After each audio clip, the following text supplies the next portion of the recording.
plant, the communication through electrical impulses. It is an excellent means of communication. It is so fast, so quick. But at the same time, it has some limitations. First thing is, it reaches only to those cells which are connected to the nervous system. It cannot go to each and every cell.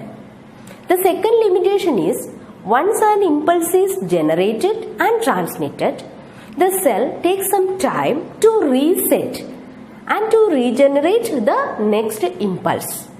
That means there is a very short time lag is there. So, in most of the multicellular organisms, they have another means of communication that is known as chemical communication. In this communication system, certain chemicals are released which diffuses from one cell to another and finally reach to the target organ, target tissue. Receptors are present on the cells which receive these chemicals and the information passes. Okay. In plants also such chemical communication system is there. The chemicals produced by plants for this purpose is known as plant hormone or phytohormones. Okay, and there are two categories of plant hormones. These are plant growth stimulators or promoters and plant growth inhibitors. Some hormones promote the growth of the plant, whereas other hormones stop the growth of the plants. The important plant growth promoters are auxins, gibberellins and cytokinins. An important plant growth inhibitor is abscisic acid. And now we can study the action of auxin.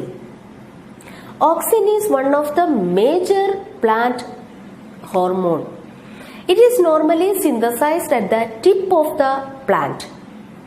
And when light falls from one side, auxin moves to the shady region. It accumulates there and it increases the cell growth there. More cells formed on that shady region and slowly the plant stem bends towards the light source.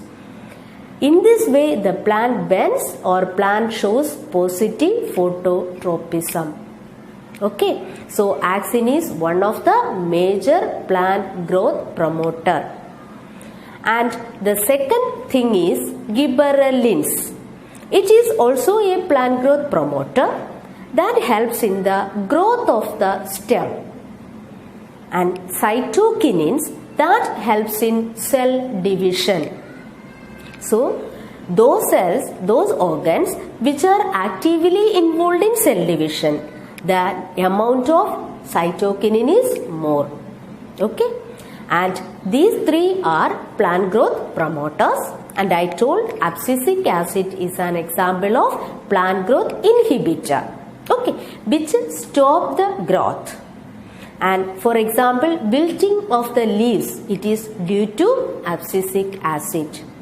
So, with the help of all these hormones, chemical substances, different activities in the plant like growth, development, response to the various stimuli, everything happen with the help of these plant hormones or these chemical substances. That is all about the coordination in plants. In the next class, we can study chemical coordination in animals. Thank you.